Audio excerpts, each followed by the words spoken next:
మనమందరం ethanol blending గురించి మాట్లాడుకుంటూ ఉంటే గవర్నమెంట్ ఏమో ఐసోబ్యూటనాల్ బ్లెండింగ్లో బిజీగా ఉంది.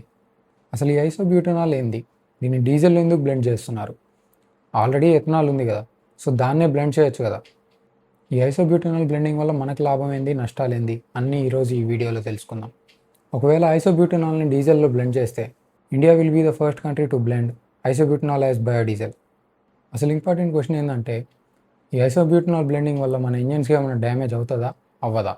అసలు డీజిల్ని బ్లెండ్ చేయడం ఇదే ఫస్ట్ టైమా అంటే కాదు. ఆల్రెడీ చాలా countries fatty acid methyl based బయోడీజిల్ని యూస్ చేస్తున్నాయి.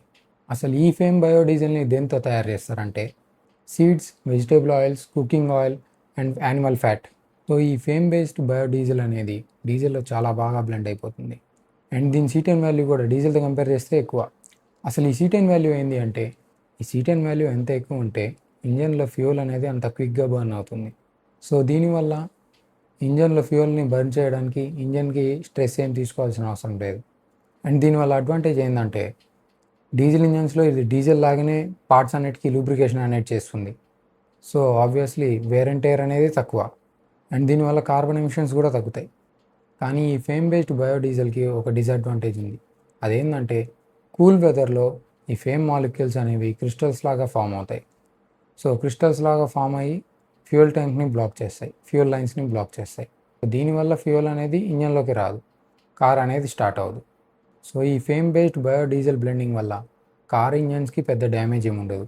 ఆల్రెడీ మన ఇండియాలో దొరికే డీజిల్లో 0.6 to 0.7% ఆఫ్ ఫేమ్ బేస్డ్ బయోడీజిల్ని బ్లెండింగ్ చేస్తున్నారు.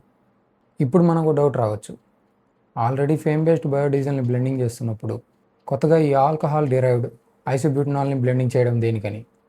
మన ఇండియా ఈ ఫేమ్ బేస్డ్ బయోడీజిల్ని యూజ్ చేయకుండా ఐసోబ్యూటనాల్ని యూజ్ చేయడానికి మెయిన్ రీజన్ ఏంటి అంటే, బ్లెండింగ్ కోసం కూడా ఎక్కువ సీడ్స్ని ఇంపోర్ట్ చేస్తే అదర్ కంట్రీస్ మీద డిపెండెన్సీ అనేది పెరిగిపోతుంది. అలా కాదని యూజ్డ్ కుకింగ్ ఆయిల్తో ప్రిపేర్ చేయాలి అంటే, ఈ road side food sellers cooking ఆయిల్ని చూస్తే డీజిల్ కార్ ఇంజిన్ ఆయిల్ కంటే ఘోరంగా తయారవుతుంది. అయినా అందులోనే మళ్ళీ కుకింగ్ చేస్తూ ఉంటారు కానీ దాన్ని మార్చరు. అందుకే మన ఇండియన్ గవర్నమెంట్ ఐసోబ్యూటనాల్ బ్లెండింగ్ని చూస్ చేసుకుంది.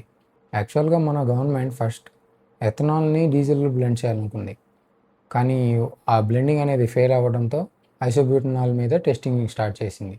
ఎథనాల్తో కంపేర్ చేస్తే ఐసోబ్యూటనాల్ అనేది డీజిల్లో బాగా బ్లెండ్ అయిపోతుంది. అండ్ ఎథనాల్ కంటే ఇది తక్కువ కరోజివ్. ఇక్కడ అబ్జర్వ్ చేయాల్సిన విషయం ఏంటి అంటే, నేను నాన్ కరోజివ్ అనట్లేదు, లెస్ కరోజివ్ అంటున్నాను. బికాజ్ హయ్యర్ బ్లెండింగ్స్ వల్ల ఇందులో కూడా కరోజివ్ ఛాన్సెస్ ఎక్కువ. ఈ ఐసోబ్యూటనాల్ బ్లెండింగ్ వల్ల మనకు అడ్వాంటేజెస్ ఏంటి అంటే, కార్బన్ ఎమిషన్స్ అనేవి చాలా తగ్గిపోతాయి. దీనికి ఇంకో అడ్వాంటేజ్ ఏంటంటే, ఫేమ్ బేస్డ్ బయోడీజిల్లో లాగా కూల్ వెదర్స్లో ఇది క్రిస్టల్స్ లాగా ఫామ్ అవ్వదు. ఇది ఆల్కహాల్ డైరైవ్డ్ బయోడీజిల్ కాబట్టి కూల్ టెంపరేచర్స్లో కూడా ఈజీలీ ఇగ్నైట్ అయిపోతుంది. ఫేమ్ బేస్డ్ బయోడీజిల్ కన్నా ఈ ఐసోబ్యూటనాల్లోనే ఎక్కువ డిసడ్వాంటేజెస్ ఉన్నాయి. ఐసోబ్యూటనాల్ సీటెన్ నెంబర్ అనేది డీజిల్తో కంపేర్ చేస్తే చాలా తక్కువ. సో దీనివల్ల ఇగ్నిషన్ అనేది డిలే అవుతుంది, ఇంజన్ మీద చాలా స్ట్రెస్ వస్తుంది. అండ్ ఈ ఐసోబ్యూటనాల్ యొక్క ఎనర్జీ డెన్సిటీ కూడా డీజిల్తో కంపేర్ చేస్తే చాలా తక్కువ. సో దీనివల్ల మైలేజ్ అనేది డ్రాప్ అవుతుంది, ఫ్యూయల్ కన్జంప్షన్ అనేది పెరిగిపోతుంది, same like ethanol. As of now government ఈ ఐసోబ్యూటనాల్ బ్లెండెడ్ డీజిల్స్ని commercial vehicles, off highway equipments like construction machines వాటిల్లో యూజ్ చేయాలనుకుంటుంది. సో దీనికి గవర్నమెంట్ ఎర్లీ టెస్ట్ అండ్ ట్రయల్స్ని కూడా స్టార్ట్ చేసింది. సో ఎట్లాస్ట్ నా క్వశ్చన్ ఏంటి అంటే, డీజిల్లో ఏమన్నా ఆప్షన్స్ ఇస్తారా, లేకపోతే ఎథనాల్ లాగే ఇది కూడా మ్యాండేట్ చేసేస్తారా? సో గవర్నమెంట్ చేసే ఐసోబ్యూటనాల్ బ్లెండింగ్ గురించి మీరేమనుకుంటున్నారో కామెంట్స్లో చెప్పండి.